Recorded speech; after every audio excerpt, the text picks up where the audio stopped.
I stood at the kitchen window, watching the snow fall on the backyard I no longer recognized. My daughter had planted new roses last spring, pink ones. She knew I hated pink roses. Harold and I had always grown yellow ones together for 43 years. But this wasn't my house. This wasn't my garden. And after 18 months of living under my daughter's roof, I was beginning to wonder if I was even still myself. The clock on the microwave read 11:47 p.m. I couldn't sleep. Hadn't been able to sleep properly for weeks now. Something was wrong in this house. I could feel it in the way my daughter Rachel avoided my eyes at dinner, in the way my son-in-law Kevin smiled too wide when he asked how I was feeling, in the hushed conversations that stopped whenever I entered a room. I poured myself a glass of water and was about to head back upstairs when I heard voices coming from the living room. The TV was off. Rachel and Kevin were supposed to be in bed. I moved closer to the doorway, my slippers silent on the hardwood floor. "The facility in Rochester has an opening next month," Kevin was saying. "If we move fast, we can have her transferred before she realizes what's happening." "She'll fight it," Rachel whispered. "You know how stubborn she is. That's why we need the competency evaluation. Dr. Morrison owes me a favor, one signature, and she loses the right to make her own decisions." I felt my heart stop. "What about the money?" Rachel asked. "Once we have guardianship, we control everything. The house sale funds, her retirement accounts, Harold's life insurance. All of it becomes ours to manage. She'll never forgive us." Kevin laughed softly. "Eleanor, she won't remember to be angry. These places have ways of keeping patients calm. A little medication adjustment here and there. By Christmas, she won't even remember Harold's name." I pressed my hand against the wall to steady myself. The glass of water slipped from my fingers and shattered on the floor. The conversation stopped. "Mom?" Rachel's voice called out. "Is that you?" I didn't answer. I was already moving toward the stairs, my mind racing faster than my 76-year-old legs could carry me. That night changed everything. But let me go back.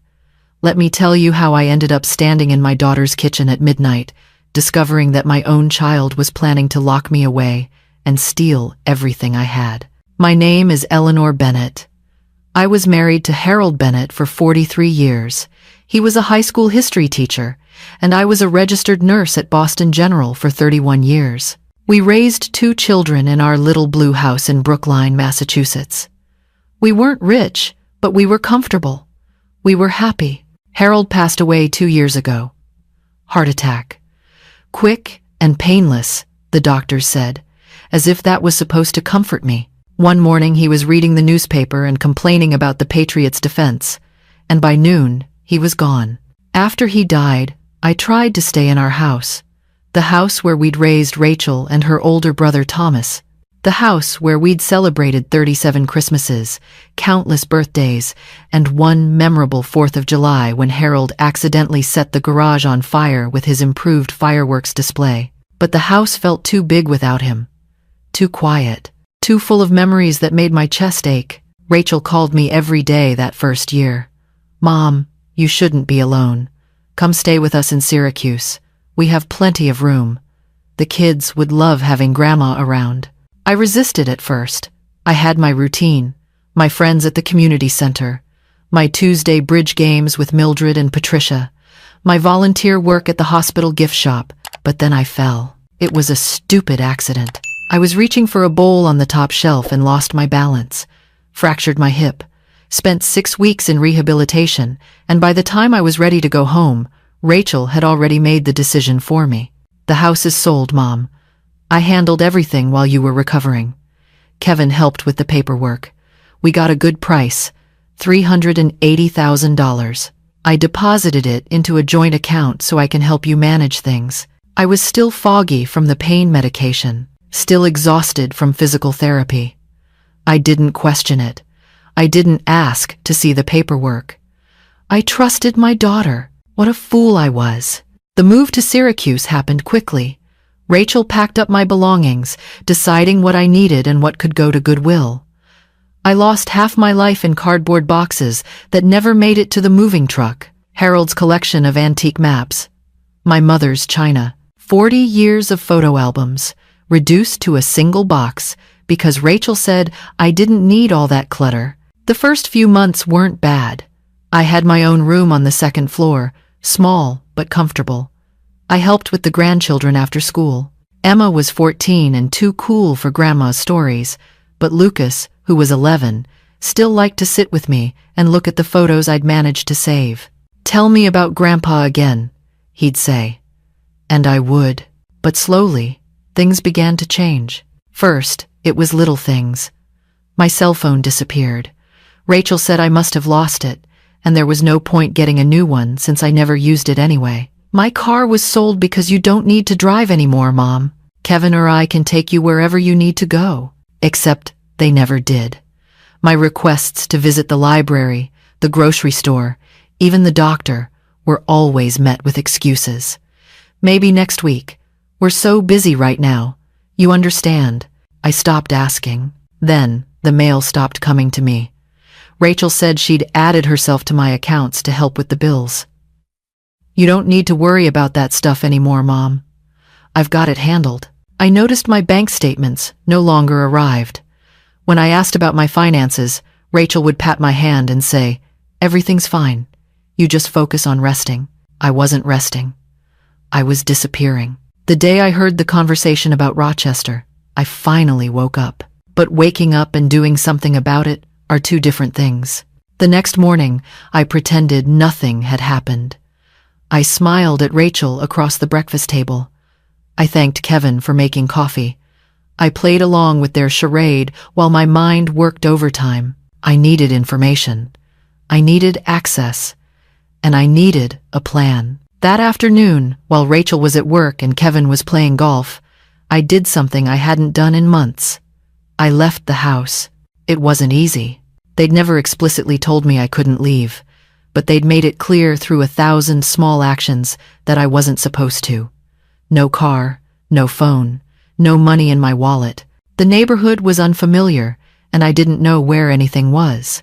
But I'd been a nurse for 31 years. I'd handled emergencies, difficult patients, and administrators who thought they knew better than the medical staff. I could handle a walk to the public library. It took me 45 minutes to find it. By the time I arrived, my hip was screaming, and I was sweating through my cardigan despite the cold. The librarian, a young woman with kind eyes and purple-streaked hair, noticed me struggling. "Can I help you, ma'am?" "I need to use a computer," I said, "and I don't have a library card." She set me up in a quiet corner with a guest pass and showed me how to access the internet. I must have looked pathetic, an old woman who didn't know how to use Google, but I wasn't as helpless as they all assumed. I had worked with electronic medical records for the last 15 years of my nursing career. I knew my way around a computer better than my daughter realized.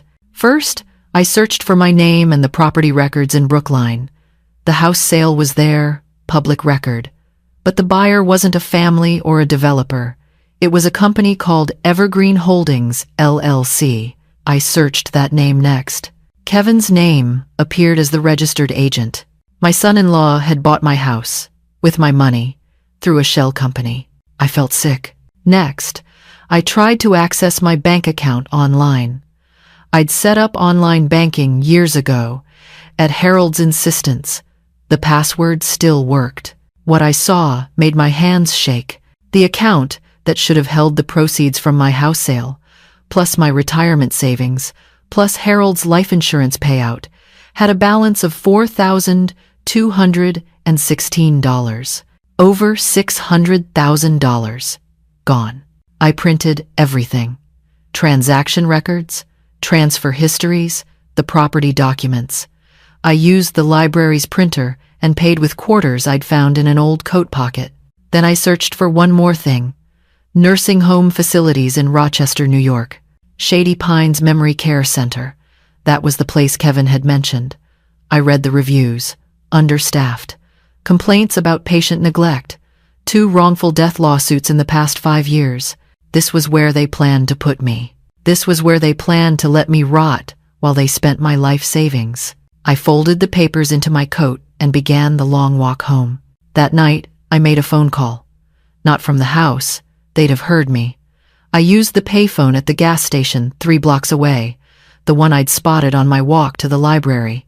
I called my son Thomas. Thomas and I hadn't spoken in almost 2 years. He'd had a falling out with Rachel over something stupid, some argument about their father's funeral arrangements that had spiraled out of control. He'd moved to Denver with his wife and cut off contact with the entire family. I didn't even know if the number still worked. He answered on the 3rd ring. "Hello? Thomas. It's Mom." Silence. "Then Mom, are you okay?" I started to cry. I hadn't cried since Harold's funeral, but standing in that cold gas station parking lot, I couldn't hold it back anymore. "No," I whispered. "I'm not okay. I need help." I told him everything.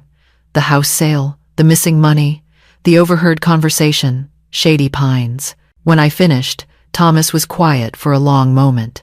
"I knew something was wrong," he finally said. "I tried calling you for months after I moved. Rachel always said you didn't want to talk to me, that you were too upset about the fight. She never told me you called. I'm coming to get you, Mom. This weekend. Can you hold on until Saturday?" "I'll have to. They're planning something with a doctor named Morrison, some kind of competency evaluation. Don't sign anything. Don't agree to anything. If they try to take you somewhere, make a scene. Call the police if you have to." "I don't have a phone." Thomas swore under his breath. "Okay. Saturday morning, 8 o'clock. I'll text you the details. You still have email on that iPad Dad got you?" I'd hidden the iPad under my mattress 6 months ago, after Rachel had threatened to take it away because I was spending too much time on the internet. I'd convinced her I'd lost it. "Yes, I still have it. Check it tomorrow night. I'll send you instructions." "Thomas, I love you." "I love you too, Mom. We're going to fix this. I promise." The next 3 days were the longest of my life. I played my part perfectly, smiled at Rachel, thanked Kevin for everything, pretended not to notice when Dr. Morrison's office called to schedule an evaluation appointment. At night, I packed a small bag, just the essentials, my medications, the printed documents from the library, Harold's wedding ring, which I wore on a chain around my neck, a photo of him and me on our honeymoon in Maine, the only picture I had left. I read Thomas's emails on the hidden iPad. He'd booked a hotel room near the Syracuse airport. He'd contacted an elder law attorney in Boston. He'd done his own research into Kevin's shell company and found 3 other properties purchased the same way. "He's done this before," Thomas wrote. "Kevin's been running this scam for years. Different families, different cities. Rachel might not even know the full extent of it." I didn't believe that last part. My daughter knew exactly what she was doing. Friday night, Kevin announced that Dr. Morrison had agreed to come to the house the next morning. "Just a routine checkup, Eleanor," he said, smiling that wide, fake smile. "Nothing to worry about. We're just concerned about your memory. You've been seeming a little confused lately." "Have I?" I kept my voice mild, confused, playing into their narrative. "The appointment's at 9. Rachel and I will be there with you the whole time." "That's very kind." I went to bed early. Set my alarm for 5 a.m. At 5:30 Saturday morning, I crept downstairs with my bag. The house was dark. Rachel and Kevin were still asleep. The children were at sleepovers. I'd memorized Thomas's instructions. Walk to the gas station. His rental car would be waiting in the parking lot. Don't look back. I was reaching for the front door when I heard footsteps behind me. "Going somewhere, Mother?" Rachel stood at the bottom of the stairs, arms crossed. She was wearing her bathrobe, but her eyes were wide awake, alert. "I couldn't sleep," I said. "I thought I'd take a walk." At 5:30 in the morning, with a bag? I didn't answer. Rachel walked closer. "Give me the bag, Mom." "No, you're not thinking clearly. This is exactly what we were afraid of. The confusion, the paranoia. Dr. Morrison will help you understand." "I understand perfectly." I pulled the documents from my coat. "I understand that Kevin bought my house through a shell company. I understand that over $600,000 is missing from my accounts. I understand that you're planning to have me declared incompetent so you can steal everything I have left. Rachel's face went pale. Where did you get those? It doesn't matter. What matters is that I have them, and I have copies, and if anything happens to me, those copies will go directly to the FBI. You're bluffing. Try me. We stood there, mother and daughter, strangers to each other. I thought about the baby I'd held in my arms 39 years ago, the little girl who used to climb into my lap for bedtime stories, the teenager who'd cried on my shoulder after her first heartbreak. Where had she gone? When had she become this? We were trying to protect you, Rachel said, her voice cracking. You're old, Mom. You don't understand how expensive everything is. The medical care, the housing, You were protecting yourself. Don't lie to me on top of everything else. Kevin appeared at the top of the stairs. What's going on down here? She knows, Rachel said. She knows everything. Kevin started down the stairs, his expression shifting from confusion to something harder, more dangerous. Eleanor, let's talk about this rationally. You're upset, and I understand that. But you have to see that we were only thinking of your best interests. The money is still there. We were just managing it for you. We can clear this whole thing up with Dr. Morrison this morning. He'll explain that sometimes elderly people get confused about finances, and I spent 31 years as a nurse, I said. I managed a household budget for 4 decades. I paid my taxes, raised 2 children, and kept track of every penny Harold and I ever earned. I am not confused. Mom, please. Rachel was crying now. Just stay. We can work this out as a family. We stopped being a family the day you decided to steal from me. I walked out the front door. Thomas was waiting in the parking lot, engine running. I climbed into the passenger seat, and we drove away without looking back. The next few weeks were a blur of lawyers, paperwork, and difficult conversations. Thomas's attorney was a woman named Patricia Chen, who specialized in elder financial abuse. She looked at my documents and said 3 words, "We've got them." The investigation revealed even more than I'd discovered on my own. Kevin had been systematically draining my accounts for over a year, funneling money into various shell companies and offshore accounts. He'd forged my signature on dozens of documents, including a power of attorney that I'd never signed. Rachel had been complicit. Bank records showed her authorizing transfers. Emails between her and Kevin discussed the timeline for moving me to Rochester and how to manage my medication once I was there. It was worse than I'd imagined. Patricia helped me file a criminal complaint with the district attorney's office. She helped me freeze what remained of my accounts and begin the process of recovering my stolen assets. She helped me find a small apartment in Boston, not far from the hospital where I'd spent my career. The legal proceedings took months.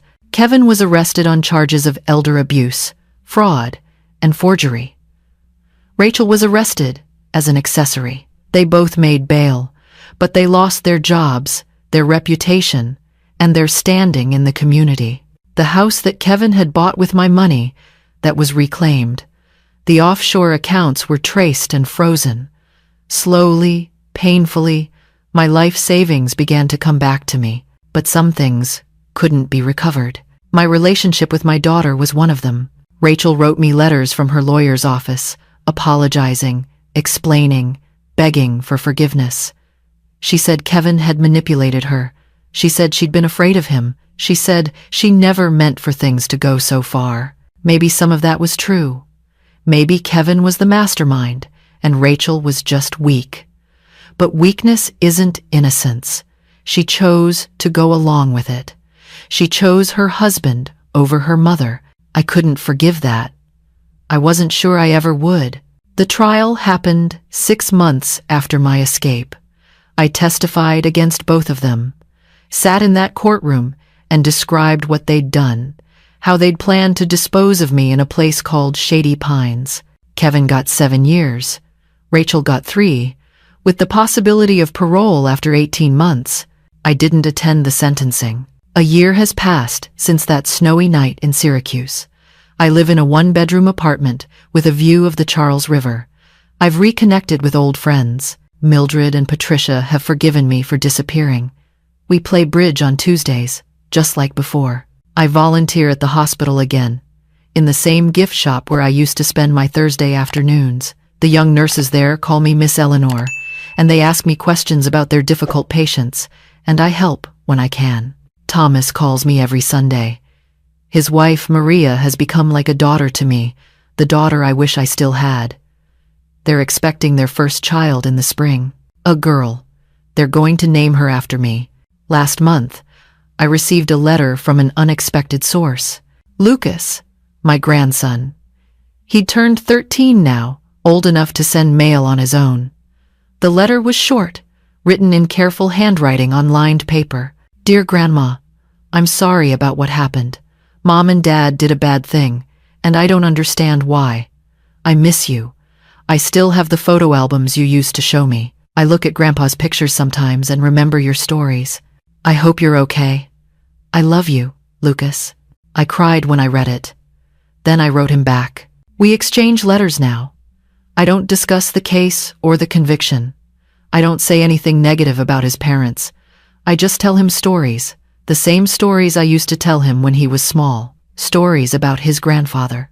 Stories about what it was like to be a nurse in Boston in the 1970 seconds. Stories about love and loss and starting over. Someday, when he's older, he'll understand what happened. He'll have to make his own choices about his parents, about forgiveness, about family. I hope he makes better choices than his mother did. But that's not my burden to carry anymore. People ask me sometimes if I'm angry, if I'm bitter about what Rachel and Kevin did, if I hate them for trying to steal my future. The truth is, I don't have room for hate anymore. I'm 77 years old. Harold has been gone for 3 years. I've lost my daughter, my home, and 18 months of my life to people who should have loved me. But I'm still here. I wake up every morning in my own apartment, surrounded by my own things. I make my own coffee, pay my own bills, and decide for myself what to do with each day. I have my friends, my brother, my work, and the slow return of my dignity. Rachel is in prison. Kevin is in prison. The money is being recovered. Justice, as much as it exists, has been served, and I have something they can never take from me. My story. I share it now because I know there are others like me out there. Elderly women, elderly men, who are being slowly isolated, slowly robbed, slowly erased by the people who should protect them. People who feel trapped in houses that are no longer homes. People who have lost their voices and don't know how to get them back. If you're one of those people, hear me now. You are not confused. You are not a burden. You are not too old to fight back. I was 76 years old when I discovered my daughter's betrayal. I was 76 years old when I walked to a public library and uncovered the truth. I was 76 years old when I planned my escape and took back my life. If I can do it, so can you. Trust your instincts. Document everything. Find someone you can trust, a friend, a sibling, a professional, anyone who will believe you and help you. And when you're ready, walk out that door. Don't let them win. 2 weeks ago, I received another letter. This one wasn't from Lucas. It was from Rachel. She's been in prison for 8 months now. Her letter was 3 pages long, filled with regrets and explanations and pleas for understanding. She said prison had changed her. She said she finally understood what she'd done wrong. She said she wanted a chance to make things right. At the end, she asked if I would visit her. I sat with that letter for a long time, read it over and over, searching for something genuine beneath all the words, searching for my daughter. Finally, I wrote back, 1 sentence. When you can tell me why you did it, really why, without excuses, then maybe we can talk. I haven't heard from her since. Maybe I never will. But I left the door open, just a crack. Not for her sake, for mine, for Lucas's, for the family we used to be, before greed and betrayal tore us apart. Forgiveness isn't something I owe anyone. It's something I'll give only when I'm ready, if I'm ever ready. Until then, I have my life, my freedom, my story. And every morning, when I wake up in my own apartment, in my own bed, surrounded by the things that matter to me, I thank Harold. I thank him for teaching me to be strong, for believing I could handle anything, for loving me in a way that left no room for doubt. You're tougher than you think, Ellie, he used to say. Don't let anyone tell you different. He was right. I was tough enough to survive losing him. I was tough enough to survive my daughter's betrayal. I was tough enough to walk out of that house at 76 years old and start over. And I'm tough enough to keep going. This is Eleanor Bennett. Thank you for listening to my story. If you've been through something similar, I'd love to hear from you in the comments. Share your story. We're stronger together. And if you're still trapped, still wondering if you have the strength to fight back, remember what I told you. You are not confused. You are not a burden. You are not alone. Now close this video. Find someone you trust and start planning your escape. The door is right there. Walk through it.